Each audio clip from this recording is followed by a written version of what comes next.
আমাদের সমাজে কিছু লোক আছে সারা বছর নামাজ পড়ে না, আবার নবীর জন্মদিন লম্বা লম্বা পাঞ্জাবি পড়ে আর লাফালাফি করে, আছে না নাই? তাদের মুখে দাড়ি নাই। এই শ্রেণীর লোক আছে না নাই? বলেন, হ্যাঁ না বলেন। ওদের মুখে দাড়ি নাই, কোনোদিন সুন্নত নাফল ফরজ তো দূরের কথা, সুন্নত তো দূরের কথা, ফরজও পড়ে না। আর এই লোকেরা নবীর জন্মদিনে কেক কাটে উদযাপন করে। এরকম প্রেমিকা আছে না নাই রসুলের? কথা বলেন, এরা আছে। আমার স্ত্রী আমাকে একদিন বলছে, এটা উদাহরণ দিচ্ছি, আমি আপনাকে খুব ভালোবাসি। আমার স্ত্রী আমাকে বলছে, আপনাকে আমি খুব ভালোবাসি, আপনাকে ছাড়া আমি থাকতে পারবো না। আচ্ছা, এত যদি ভালোবাসা, আমি তখন বললাম তুমি আমাকে ভালোবাসো, তার পরীক্ষা দাও। বলে পরীক্ষা কি? তুমি আমাকে বলছিলে যে আগামী শুক্রবার বাপের বাড়ি যাব, তুমি যেহেতু আমাকে ভালোবাসো, তোমাকে আমি আদেশ করলাম আগামী শুক্রবার বাপের বাড়ি যাওয়া ক্যান্সেল। যদি আমার স্ত্রী আমার এই ক্যান্সেলকে মেনে নিয়ে বাড়িতেই থাকে, বাপের বাড়ি না যায়, তাহলে বুঝবো সে আমাকে ভালোবাসে। আর আমার ক্যান্সেল, আমার আদেশকে যদি অমান্য করে বাপের বাড়ি চলে যায়, তাহলে কি বুঝবো আমার স্ত্রী আমাকে ভালোবাসে না, মিথ্যা কথা বললো? সবাই বলুন না, মিথ্যা কথা বললো। তো যারা বলছে আমি রসুলকে ভালোবাসি আর রসুলের সুন্নত তাদের মধ্যে পাওয়া যায় না, এটা কি ভালোবাসা না চিটিংবাজি? কথা বলেন, চিটিংবাজি। তাহলে কে বলবে যে আমার নবী মুহাম্মদ সাল্লাল্লাহু আলাইহি ওয়াসাল্লাম, যে লোকটা রাসূল সাল্লাল্লাহু আলাইহি ওয়াসাল্লামের আদর্শ মোতাবেক চলবে, যে লোকটা নবী সাল্লাল্লাহু আলাইহি ওয়াসাল্লামের মতদর্শে বিশ্বাসী হবে, রাসূলুল্লাহ সাল্লাল্লাহু আলাইহি ওয়াসাল্লামের আদর্শ জীবন গড়বে, ওই লোকটা বলবে আমার নবী নবী মুহাম্মাদুর রাসূলুল্লাহ সাল্লাল্লাহু আলাইহি ওয়াসাল্লাম। বড় দুঃখ লাগে, এখানে আপনি একটু কষ্ট দিচ্ছি, আপনারা মাফ করবেন, আমাকে মাফ করবেন। আচ্ছা, হাত তোলেন, কে কে নবীকে ভালোবাসেন? হাত তোলেন, হাত নামাবেন না। কে কে ভালোবাসেন? কেউ বাদ আছে কি? দেখেন তো পুলিশে, কেউ বাদ আছে কি? কেউ বাদ বোধ হয় নাই। হাত তুলে রাখতে বলেছি, নামাতে বলিনি তো। আচ্ছা, নামান। তাহলে আমরা সবাই ভালোবাসি আর বাসবো ইনশাআল্লাহ। আচ্ছা, মাফ করেন। কার কার মুখে দাঁড়িয়েছে একটু হাত তুলেন। দেখো, একজনের দাড়ি বাড়ায়নি, তাও হাত তুলেছে। সুবহানাল্লাহ। ওই যে আমার বউ আমাকে বলছে ভালোবাসি আর আমাকে মানে না, কথা বুঝতে পারেননি মনে হয় এখনো, হ্যাঁ না বলুন। আমার বউ বলছে আমি তোমাকে ভালোবাসি আর আমার আদেশ মানে না, এটা কি ভালোবাসা? তা আমরা সবাই রসুলকে ভালোবাসি, অথচ রসুলের দাড়িটা আমরা রাখতে পারলাম না। এর নাম ভালোবাসা না চিটারি চলছে? সবাই বলুন মাউযুবিল্লাহ, আস্তাগফিরুল্লাহ, নাউযুবিল্লাহি মিন যালিক। আপনাকে একটা তথ্য দিচ্ছি, শোনেন। যারা দাড়ি কাটছেন, রসুলের কলিজাতে আঘাত দেন, শোনেন আমি আপনাকে বলি, খুব ভালো করে সূক্ষ্ম মিজাজে বোঝার চেষ্টা করেন। আপনাদের 16 মাইল স্ট্যান্ডে একটা লোক মুসলমান সকাল 9টার সময় লাপিতের দোকানে গেল। লাপিত বাবু হিন্দু লোক, ওকে আমি গালি দিচ্ছি না, ওর ব্যবসাও করছে, ওর ধর্মে এটা আছে তাই যে করে আসছে, ওকে আমার মাথা ব্যথা নাই। মাথা ব্যথা আপনাকে নিয়ে আমার, কথা বুঝতে পারেননি মনে হয়? জি। এখন আপনি মুসলমানের ছেলে, কথাটা গায়ে নেবেন না। লাপিতের দোকানে 9টার সময় যেয়ে বলছেন ভাই আমার দাড়িটি কেটে দাও, আপনি দাড়ি কাটলেন, একটা অন্যায় করলেন। আচ্ছা, লাপিত দাড়ি কাটলো, দাড়িটি পড়লো, দাড়িটি কি পকেটে ভরে রেখে দেয় না মাটিতে পড়ে? সবাই বলুন, মাটিতে পড়ে। এই যে দাড়িটা মাটিতে পড়লো, লাপিত ওই দাড়ির উপরে পা দিয়ে দিয়ে দিয়ে দিয়ে রাত 9টা পর্যন্ত চুল দাড়ি কাটে, কাটে কি কাটে না? জোরে বলুন। তাহলে রসুলের দাড়ির উপরে পা দিয়ে দিয়ে দিয়ে সারাদিন রসুলকে অপমান করলো লাপিত, আপনার জন্য। কার জন্য? আমাদের জন্য। সবাই বলুন, আমাদের জন্য। এরপরে রাতের বেলায় রসুলের সুন্নাত দাড়িটিকে ঝাড়ু দিয়ে দোকানের এক কানাতে রাখে, রাখে কি রাখে না? কথা বলুন, রাখে না? 7 দিন এতটি জমা হয়েছে চুল এবং রসুলের দাড়ি। 7 দিন পর একটা প্লাস্টিকের কেরিতে নিয়ে 16 মাইল স্ট্যান্ডের এমন জায়গায় ফেলে দিবে রসুলের দাড়ি, যেই জায়গাতে গোটা বোস্টমনগর কালিয়াচকের ছেলেরা যে চেন খুলে ছচ্ছর ছচ্ছর করে পেশাব করে, ঠিক কিনা বলো? যেখানে পেশাব করে ওখানেই তো চুল ফেলে নাকি? না আলমারিতে সাজিয়ে রাখে? কথা বলুন, সেখানেই ফেলে। তাহলে সেই জায়গাতে গোটা এলাকার লোকেরা যে পেশাব করছে, তাহলে রসুলের সুন্নাতের উপরে যদি পেশাব করে দেয়, আপনি রসুলকে এতটা অপমান করেন, তাহলে আপনি বলতে পারবেন আমার নবী মুহাম্মদ সাল্লাল্লাহু আলাইহি ওয়াসাল্লাম? জোরে বলেন, পারবেন? অসম্ভব। এদের জমানায় বের হবে না যে আমার নবী মুহাম্মদ সাল্লাল্লাহু আলাইহি ওয়াসাল্লাম। কে বলবে? কোন লোক বলবে আমার নবী মুহাম্মদ সাল্লাল্লাহু আলাইহি ওয়াসাল্লাম? যার ভিতরে রাসূলের আদর্শ পাওয়া যাবে, আমার নবীজির মুখের সুন্নতি দাড়ি তার মধ্যেও পাওয়া যাবে, ঢিলা ঢালা পোশাক তার মধ্যে পাওয়া যাবে, রাসূল যে নীতিতে চলেছেন সেই নীতি তার কাছে পাওয়া যাবে। আল্লাহ তাবারাক ওয়া তাআলার রাসূলের উপরে যারা আদর্শবান হবে, এই লোক বলবে কবরের ভিতরে আমার নবী নবী মুহাম্মাদুর রাসূলুল্লাহ সাল্লাল্লাহু আলাইহি ওয়াসাল্লাম। আর যে লোকটা নবীজিকে মানবে না, নবীজির আদর্শ মানবে না, কবরে তাদের বাঁচার উপায় রবে না, রবে না, রবে না। অতএব শুনে নাও, 2 নম্বর প্রশ্ন বলেছিলাম অমা দিনুকা, তোমার দিন কি? তোমার দিন কি? কোন দিনের উপরে তুমি মুমিনের ছবি চলছিলে বলো? আল্লাহর দিন ছিল ইন্নাদ দীন ইনদাল্লাহিল ইসলাম, আল্লাহর কাছে মনোনীত একমাত্র দিন হলো দ্বীনুল ইসলাম। কে বলবে কবরে আমার দিন ইসলাম? যে লোকটা দিন ইসলামকে নিজের আপন করে নিয়েছিল, তার উপরে চলেছিল, ওই লোকটা বলবে আমার দিন হলো দ্বীনুল ইসলাম। এক কথাই বলছি, এবার যে শাস্তিগুলো বলবো কবরের শাস্তি, এক কথায় বোঝার চেষ্টা করেন। আপনাদেরকে বলছি, একজনাকে দাঁড় করে বললাম ভাই একটু শরবত দেন তো, খুব গরম লেগেছে। তাহলে এখানকার লোক বলছে যে ভাই আমরা তো শরবত চিনি না, বোঝাবার জন্য বলছি শরবত জানি না, আমি শরবত বুঝি না। তখন আমি বললাম শরবত বুঝেন না আপনারা? বলে না। একটা গ্লাস নেন, তাতে একটু পানি নেন, মোটামুটি 1.5 গ্লাস পানি দিলাম, ওতে 2 চামচ চিনি দিয়ে দেন, দিলাম একটু লেবুর রস দে, একটা চামচ দিয়ে ঘুটিয়ে দেন, তার নাম সবাই বলুন শরবত। দিন ইসলাম কাকে বলা হয়? আল্লাহর হুকুমকে রসুলের তরিকায় মানার নাম হলো দ্বীনুল ইসলাম। আবার বলছি, আল্লাহর হুকুমকে রসুলের তরিকায় মানার নাম হলো দ্বীনুল ইসলাম। ইসলাম ওটাকেই বলা হয়, আল্লাহর বিধানকে নবীজির মতন মেনে নেবে, ওইটার নাম হলো দ্বীনুল ইসলাম। অতএব রসুলের মতন করে যারা আমল করবে, এরাই দ্বীন ইসলামের মধ্যে রয়েছে, এদের কবরে কোনো চিন্তা হবে না। যখন ফেরেশতা জিজ্ঞাসা করবে, হাসতে হাসতে বলবে আমার দিন হলো দ্বীনুল ইসলাম। ওতে বন্ধুরে, এই কবরে আপনাকে আমলের উপরে পাস করতে হবে, মুখস্থ দিয়ে পাস করা যাবে না। কবরে কঠিন শাস্তি হবে। হযরতে আনাস রাদিয়াল্লাহু তাআলা আনহু তিনি বর্ণনা করেন, বিশ্বনবী বলছেন যখন কোনো মানুষকে কবরে দাফন করে দেওয়া হয়, সমাধি করে ফিরে আসতে লাগি আমরা যখন কাউকে কবরে দাফন করে ফিরে আসি, নবীজি বলছেন সেই মাইয়াত আমাদের পায়ের আওয়াজ সে শুনতে পায়, আমাদের পায়ের শব্দ সে শুনতে পাই যে আমরা ফিরে আসছি। এমন সময় 2 জন ফেরেশতা তার কাছে চলে আসে। 2 জন ফেরেশতা এসে ওই লোকটাকে বলে, এটা ছবি ওই লোকটাকে দেখায়, কবরের ভিতরে একটা ছবি ওই লোকটাকে দেখায়। ছবিটা কার? ছবিটা হলেন নবী মুহাম্মদুর রাসূলুল্লাহ সাল্লাল্লাহু আলাইহি ওয়াসাল্লামের। আল্লাহর নবীর ছবি কবরে ওই লোকটাকে দেখানো হবে। এবার ফেরেশতারা বলবে বলো বলো বলো, এই লোকটাকে, এই লোকটাকে দুনিয়াতে তাকে তোমরা কেমন করে তুমি চিনেছিলে বলো? সেই লোকটা তখন বলবেন আশহাদু আল্লাহ ইলাহা ইল্লাল্লাহু ওয়া আশহাদু আন্না মুহাম্মাদান আবদুহু ওয়া রাসূলুহু। সঙ্গে সঙ্গে সঙ্গে সঙ্গে সেই লোকটাকে আল্লাহর ফেরেশতারা বলবে একবার তাকিয়ে দেখো, জাহান্নাম দাউ দাউ করে জাহান্নাম জ্বলছে। কবরের ভিতরে ওই লোকটাকে জাহান্নাম দেখানো হবে, দাও দাও করে জাহান্নাম জ্বলছে। কিছুক্ষণ পর জাহান্নামটাকে সরিয়ে দিয়ে জান্নাত দেখানো হবে। এবার সে লোকটাকে বলা হবে, এবার সে লোকটাকে বলা হবে, ওরে আল্লাহর বান্দা, তোমার জন্য রয়েছিল জাহান্নাম।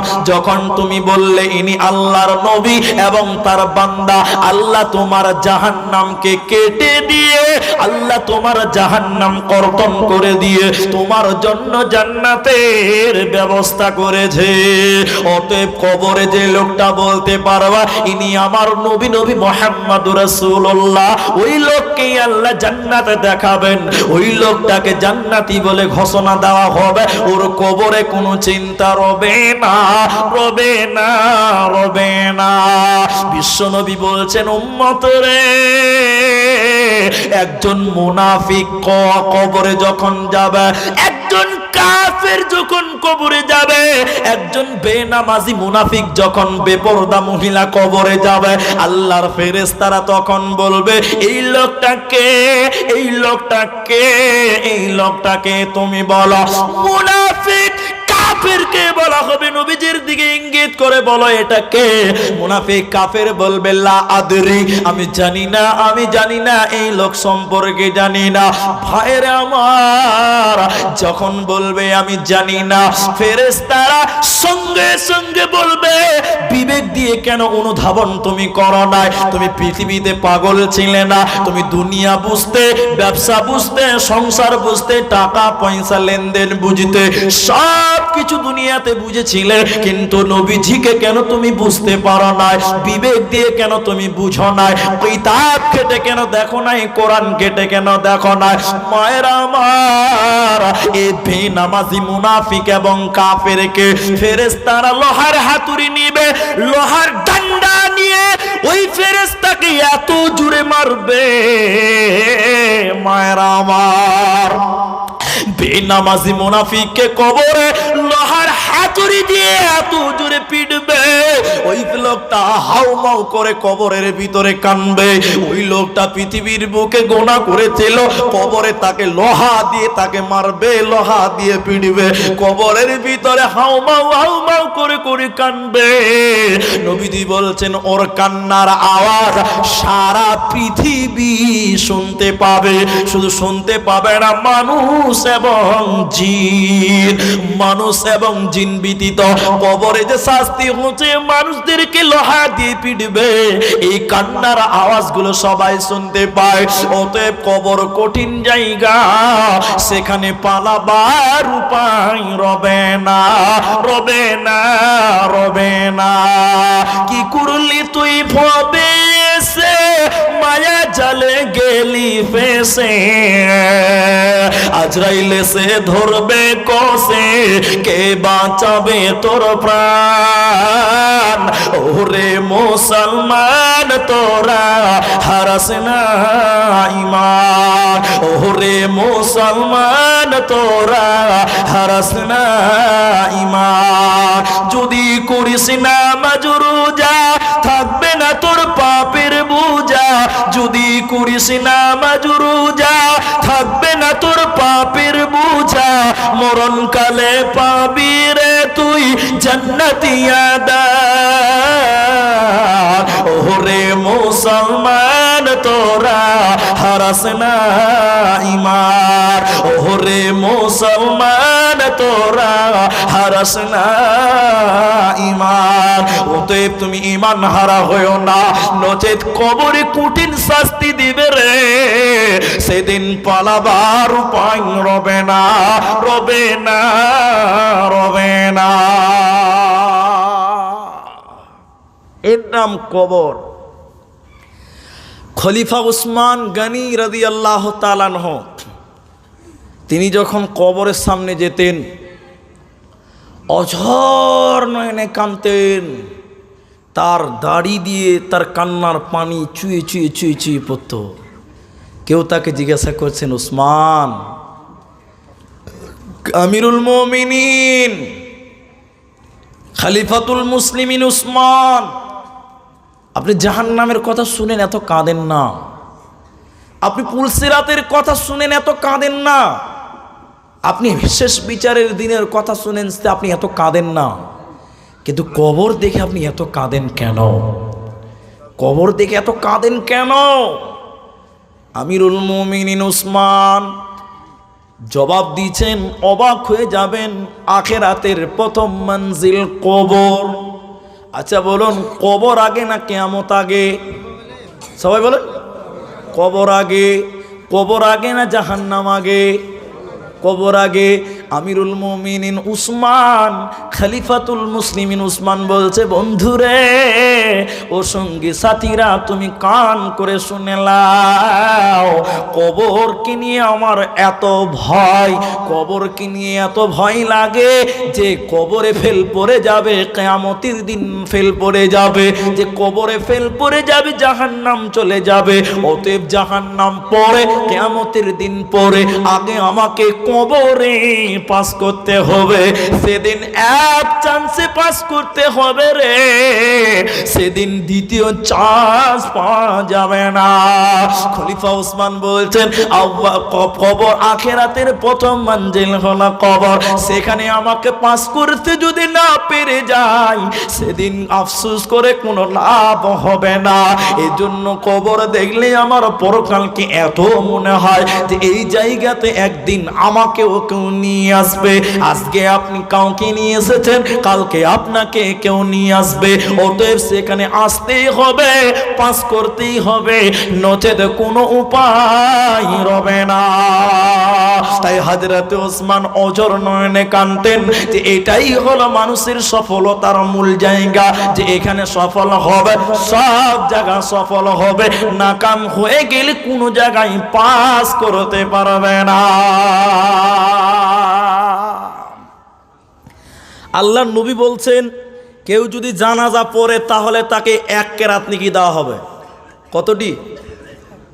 এক কিরাত, মানে বামানা এক উহুদ পাহাড়। কেউ হাজী সাহেব আছেন?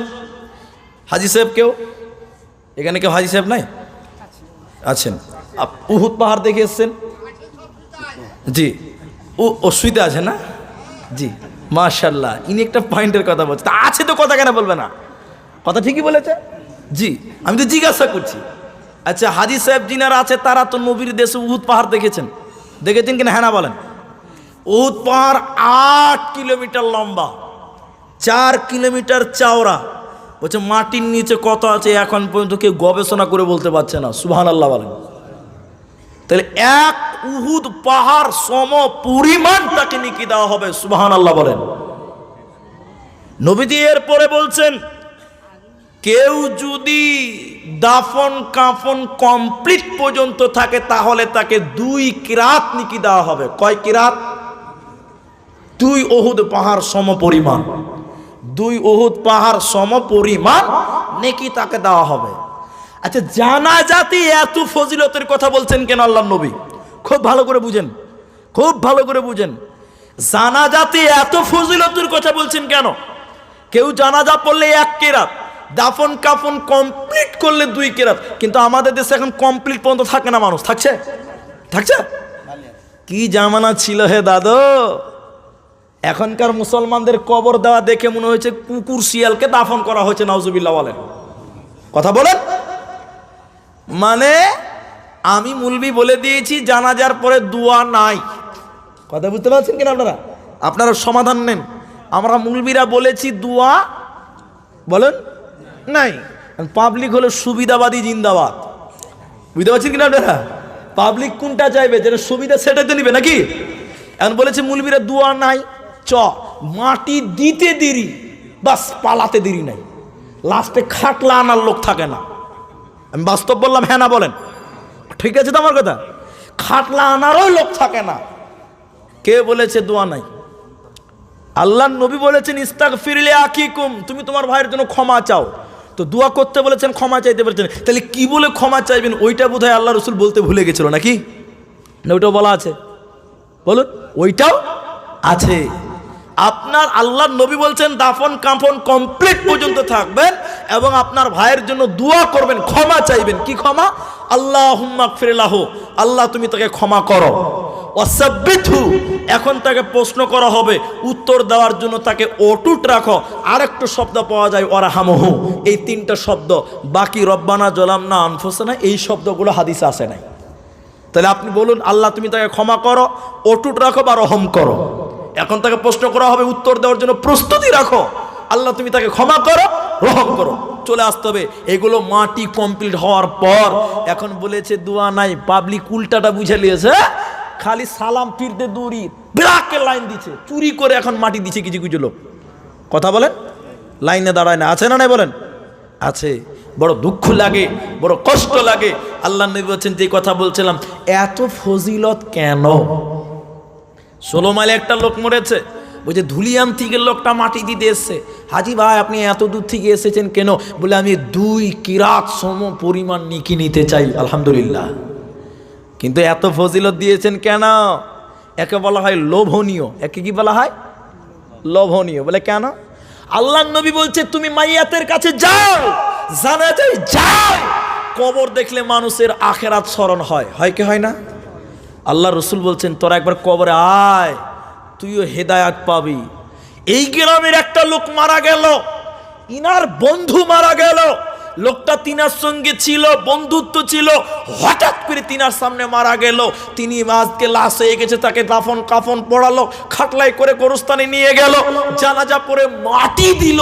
এই রকম দৃশ্য দেখে কোনো মানুষের যদি চেতনা জাগ্রত না হয়, এই রকম দৃশ্য দেখে কোনো মানুষের যদি বিবেক পরিবর্তন না হয়, ওই রকম অধমকে, হতভাগাকে বিশ্বের কোনো মাদ্রাসা মসজিদ কোনো আলেম তাকে হেদায়াত দিতে পারবে না। এই জন্য আল্লাহ রসুল বলছে তোরা গোরস্থানে আয়, কবরস্থানে আয়। কবরস্থানে আসলে মানুষের ভিতরে আল্লাহর ভয় ঢুকে যায়। কথা ঠিক কিনা বলেন? ঠিক। কিন্তু বর্তমান কবরস্থানে ডুপ্লিকেট চলছে। চলছে কি চলছে না? এই জোরে বলেন, চলছে কি চলছে না? এখন এই গ্রামে রুস্তম ভাই মারা গেছে, মসজিদে খবর হলো অমুকের ভাই অমুকের বাপ রুস্তম নাই। এখন কিছু কিছু লোক কবর খুঁড়ে, আপনার দিকে আছে? কথা বলে না? ওরাই খুঁড়বে, দেখবেন গ্রামে ওরাই বেশি খুঁড়ে। বাস কবর খুঁড়তে খুঁড়তে মাঝে মাঝে আবার শোক টান দিচ্ছে। কি বলছেন? হ্যাঁ না বলেন? আবার কবর খুঁড়তে খুঁড়তে বিড়ি খাচ্ছে, এরকম আছে না? বলুন। খবরদার ওই রকম লোককে দিয়ে কবর খুঁড়তে দিবেন না, খবরদার দিবেন না। এটা ভালো কাজ করতে এসে সেখানে কবর খুঁড়ছে, আবার চুরু চুরু বিড়ি টানছে। এর চেয়ে খারাপ লোক আর কি আছে বলো? আমরা বলেন আমাদের যারা বিড়ি খায়, হাজার বিড়ি করে হতে পারে, মসজিদে যে কেউ বিড়ি খায়? বলেন 3 ঘন্টা তারাই পড়বো, ভুল করে পকেটে হাত ভরবে না, মাল ভরা আছে, ভুল করে হাত ভরবে না। কারণ আমার নবী বলেছেন ধূমপান হারাম, খাবে না। কিন্তু আফসোস লাগে কবর খুঁড়তে করতে এখন বিড়ি খাচ্ছে। খাইনি মোল্লারা ইন্টারেস্ট পাচ্ছে না কবরখানে, আর সেখানে আপনি নিরিবিলি থাকবেন। এখন কবরস্থানে যে যত ফতোয়া সব কবরস্থানে, নাউজুবিল্লাহ বলেন, যত ঝামেলা কবরস্থানে যাওয়ার পর। কেন ভাই? আখেরাত বলে ভয় লাগে না? আখেরাত বলে কি ভয় লাগে না? যেই জায়গায় একদিন আপনাকেও আসতে হবে, এইটা কি বিবেকে জাগ্রত হয় না? ছি ছি ছি ছি ছি ছি। বলি স্যার দুয়া চলবে কি চলবে না? এটা ওটা হলো সব প্রশ্ন মনে হয় যে বেঁধে নিয়ে গোরস্থানে কবরস্থানে যাচ্ছে আজকে, নাউজুবিল্লাহ বলেন। অথচ উসমান যখন কবর দেখতেন অঝর নয়নে কাঁদতেন। আল্লাহ নবী নাজ্জার গোত্রের কোন এক বাগানের সামনে দিয়ে যাচ্ছেন। মায়েরা ভাইরা কান করে শোনেন, নবীজি নাজ্জার গোত্রের কোন এক বাগানের সামনে দিয়ে বাগান দিয়েই যাচ্ছে। হঠাৎ খাচ্চর তার গাধার উপরে যখন নবীজি যাচ্ছিলেন, গাধা এক জায়গাতে এত ঝাঁকাতে লাগলেন আল্লাহর নবীকে। নবী বলছেন আমার গাধাটা, আমার খচ্চরটা মনে হচ্ছে তার পিঠ থেকে আমাকে নামিয়ে দিবে। শুনেন, আল্লাহর নবী বলছেন সেই বাগানে আমি নামলাম, এত লাফাচ্ছে খচ্চরটা, আমি নেমে গেলাম। নেমে যেয়ে দেখলাম যে 5 কিংবা 7টা কবর। কয়টা কবর? 5টা অথবা 7টা। আল্লাহ নবী তখন জিজ্ঞাসা করলেন এই কবরগুলো কাদের? কেউ বলতে পারবে এই কবরগুলো কাদের? তোমরা কি চেনো? তেন একজন লোক বলছি ইয়া রাসূলুল্লাহ, নবী গো এরা মুশরিক অবস্থায় মারা গেছিল, শিরক করতে করতে মারা গেছিল নবী গো। নবী এবার বলতে লাগলেন সাহাবীরা রে, আমার সঙ্গে আল্লাহর সম্পর্ক আছে। আল্লাহ আমাকে কবরে শাস্তির খবর জানিয়েছে। এই কবরগুলোতে শাস্তি হচ্ছে রে, কবরে কঠিন শাস্তি দেওয়া হয়। নবীজি কন্দনরত অবস্থায় বললেন রে সঙ্গী সাথীরা, কবরে কঠিন পরীক্ষা দিতে হবে, কবরে কঠিন শাস্তি দেওয়া হয়। এই কবরগুলোতে শাস্তি দেওয়া হচ্ছে। নবীজি বলছেন আমি আল্লাহকে বলে দিতাম আমার উম্মতকে যেন আল্লাহ কবরের আযাব শুনিয়ে দেয়। আমি আল্লাহকে বলে দিতাম আমার উম্মতকে যেন আল্লাহ কবরের আযাব শুনিয়ে দেয়। কিন্তু আমি বলছি না কেন? মানুষ যদি কবরের আযাব শুনে নেয়, একজন মানুষ যদি কবরের আযাব আযাব শুনে নিত, ওই লোকটা নিজের বাবাকে কবরে নামাতে পারত না। নবীজি বলছেন আমি আল্লাহকে বলে দিতাম, আল্লাহ তুমি আমার বান্দা উম্মতদেরকে কবরের আযাব শুনিয়ে দাও। আমি দিচ্ছি না কেন, শুনে নাও। মানুষ যদি কবরের আযাব শুনে নিত, মানুষেরা ভয় আতঙ্কিত হয়ে যেত। কেউ তার মাকে কবরে শোয়াতে পারত না, কেউ তার বাবাকে কবরের ভিতরে নামাতে পারত না। এজন্য আমি আল্লাহকে বলছি না যে আল্লাহ এদের কবরের আযাব শুনিয়ে দাও। এরপর নবীজি বলতেন, হে লোক সকল তোমরা জাহান্নাম থেকে আশ্রয় চাও। সাহাবীরা বললেন, হুজুর আমরা আল্লাহর কাছে আশ্রয় চাচ্ছি, আল্লাহ আপনি কবরের আযাব জাহান্নাম থেকে রক্ষা করুন। এরপর নবী বললেন, তোমরা কবরের আযাব থেকে রক্ষা চাও। আমরা সাহাবীরা বললাম, আল্লাহ আপনি কবরের আযাব থেকে আমাদেরকে নাজাত দেন। এরপর নবীজি বললেন, তোমরা দুনিয়ার ফিতনা থেকে আল্লাহর কাছে আশ্রয় চাও। আমরা সাহাবীরা বললাম, আল্লাহ আপনি দুনিয়ার ফিতনা থেকে আমাদের রক্ষা করুন। এরপর নবী বললেন, দাজ্জালের ফিতনা থেকে তোমরা নাজাত চাও। আমরা বললাম, আল্লাহ আপনি দাজ্জালের ফিতনা থেকে আমাদের রক্ষা করুন। এরপরে নবীজি বলছেন, শুনে নাও, কবরে কঠিন শাস্তি দেওয়া হয়, কবরে কঠিন আযাব দেওয়া হবে, কঠিন পরীক্ষা নেওয়া হবে।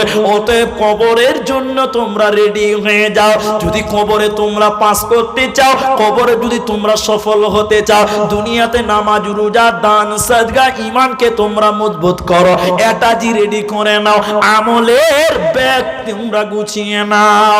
চলো মুসাফির বাঁধলো কটরি, दूर का मंजिल जाना है।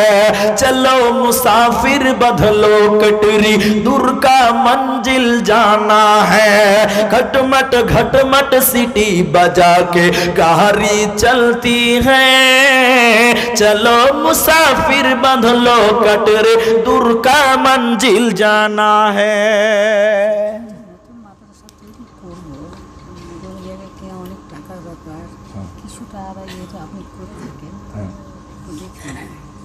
ঠিক আছে, 10 ঠিক ঠিক ঠিক। তাহলে কবরে কঠিন প্রশ্ন করা হবে।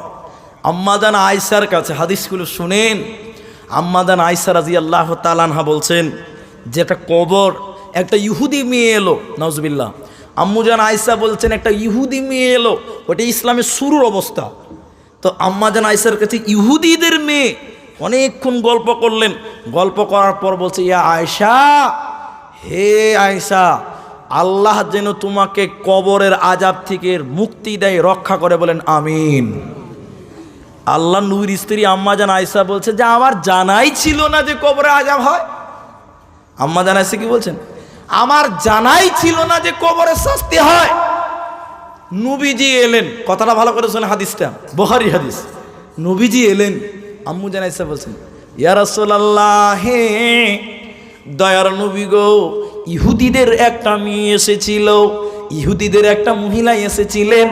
নবী গো, মেয়েটা অনেক কথা বলে লাস্টে বললেন, আল্লাহ যেন আমাকে কবরের আযাব থেকে মুক্তি দেয়। নবী গো, জানার বিষয় হলো কবরে কি আযাব হয়। আম্মু জানাইসা বলছেন, আমি জানতাম না যে কবরে আযাব হয়। বিশ্বনবী বললেন, আয়েশা রে, কবরে কঠিন আযাব দেওয়া হয়, কবরে কঠিন শাস্তি দেওয়া হয় রে আয়েশা। আযাবু কবরে হাক্কুন, কবরের আযাব সত্য, কবরের আযাব হক। নবীজির স্ত্রী আম্মা জান আয়েশা বলছেন, এরপরে আমি লক্ষ্য করলাম নবীজি নামাজ পড়তেন এবং কবরের আযাব থেকে মুক্তি চাইতেন। এমন কোন দিন যায় নাই যে নবী নামাজ পড়েছেন অথচ কবরের আযাব থেকে মুক্তি চাই নাই, এমনটা কোনো দিন হয় নাই। অতএব আল্লাহর নবী নামাজে কবরের আযাব থেকে মুক্তি চেয়েছেন। কি বলে মুক্তি চেয়েছেন আমি দোয়াটা আপনাদেরকে বলে দিব, একটু ধৈর্য ধরেন। হাদিসের আর একটা লাস্ট হাদিস আপনাদের শোনায়, একটু বলে আপনাকে কবর আযাব থেকে মুক্তির দোয়াটা আপনাকে জানাবো। আর একটা হাদিসের সারাংশটা ছিল এরকম, রাবি হযরতে আবু হুরায়রা বিশ্ব নবী বলছেন, একজন ইমানদার যখন কবরে তাকে শুইয়ে দেওয়া হবে, কবরে যখন দাফন করা হবে, ফেরেশতারা এসে নবীজির দিকে ইঙ্গিত করে বলবেন, এটা কে কে কে তুমি বলো। লোকটা তখন বলবেন, ইনি আল্লাহর নবী এবং আল্লাহর বান্দা। সঙ্গে সঙ্গে ফেরেশতারা বলবেন, আমরা ভাবতাম, আমরা ভেবেছিলাম তুমি এটাই বলবে, তোমার জন্য সুসংবাদ সুসংবাদ সুসংবাদ। ওর কবরটাকে প্রশস্ত করে দেওয়া হবে, 70 হাত পর্যন্ত কবরটাকে চওড়া করা হবে। এরপরে নবীজি বলছেন, কাফের মুনাফিককে বলা হবে, এই লোকটাকে তুমি বলো। নবীজির কথা জিজ্ঞাসা করা হবে, তুমি বলো। লোকটা বলবেন, লা আদরি, জানি না। লোকটা বলবেন, আমি জানি না। দুনিয়াতে লোকেরা যে ধারণা করতো আমিও সেই ধারণা করতাম। এবার ফেরেশতারা যখন আল্লাহকে অভিযোগ করবেন, আল্লাহ তাবারক ওয়া তাআলা বলবেন, মাটি রে, জমিন রে, মাটি রে, তোর উপরে এই লোকটা ছিল, আমার ইবাদত করে নাই, আমার শুকরিয়া আদায় করে নাই, নামাজ রোজা করতো না।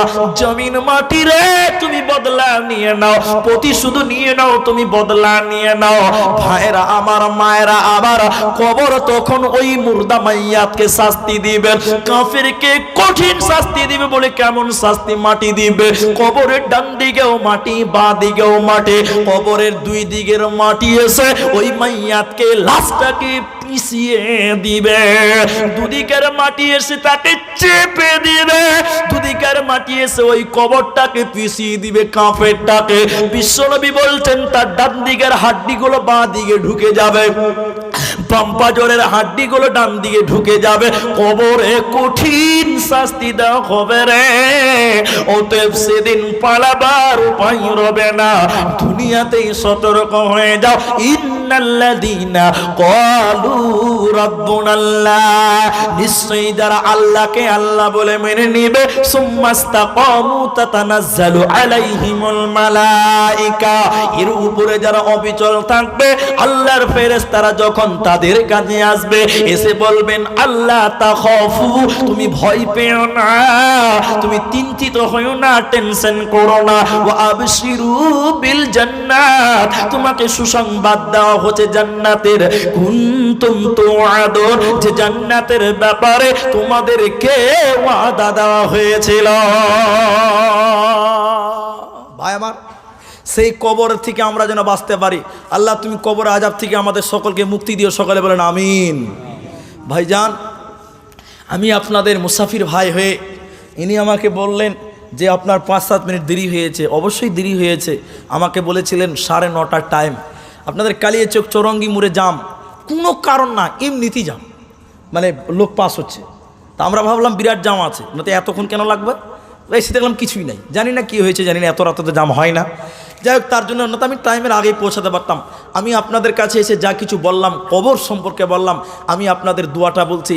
প্রতি নামাজের, এদিকে দেখেন, এদিকে আপনারা কথা বলবেন, এদের কাছে এদেরকে করতে দেন। প্রতি নামাজের শেষ রাকাতে, শেষ বৈঠকে কি বলবেন? এদিকে দিকে প্রতি নামাজের শেষ রাকাতের শেষ বৈঠকে দোয়া মাসুরা দ্বিতীয়টাও পাঠ করবেন। কোনটা? আল্লাহুম্মা ইন্নী আউযু বিকা মিন আযাবি জাহান্নাম ওয়া আউযু বিকা মিন আযাবিল কবর ওয়া আউযু বিকা মিন ফিতনাতিল মাসিহিদ দাজ্জাল। এই দোয়াটা পড়বেন। দোয়াটা আরও লম্বা আছে, আলেমদের কাছ থেকে শুনে নেবেন, মুখস্থ করে নেবেন। আমি পরিশেষে আপনাদের কাছ থেকে জানতে চাই, একটা মাদ্রাসা উন্নতি হবে, একটা মাদ্রাসা নির্মাণ হবে, একটা মাদ্রাসা করতে হবে। মাদ্রাসা করলে কোরআন হাদিস পৃথিবীতে জারি থাকবে। যতদিন মাদ্রাসা থাকবে ততদিন কোরআন হাদিস থাকবে। থাকবে কি থাকবে না? এটা জোরে বলেন, থাকবে কি থাকবে না? আচ্ছা, আপনারা এখানে অনেকটি লোক উপস্থিত হয়েছেন, আলহামদুলিল্লাহ। সবাই খুশি হয়ে বলেন আলহামদুলিল্লাহ। কেউ উঠবেন না, আমি একটু দোয়া দিব আপনাদের মুসাফির হয়ে। কিন্তু আপনাদের কাছে একজন লোক, কালকেও জলসা হবে নাকি? কালকেও জলসা আছে নাকি? আগামীকালকেও হবে।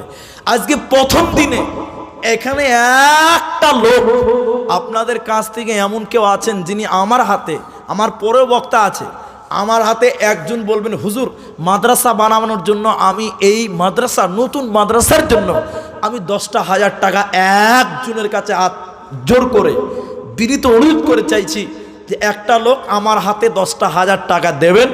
এই নিয়তে সামনে আসেন। যদি বলেন এখন আনিনি, কাল দিব, কিংবা 1 মাস 1 সপ্তাহে দিব, এরকমও হতে পারেন। তবে একজন কোনো লোক 10,000 টাকা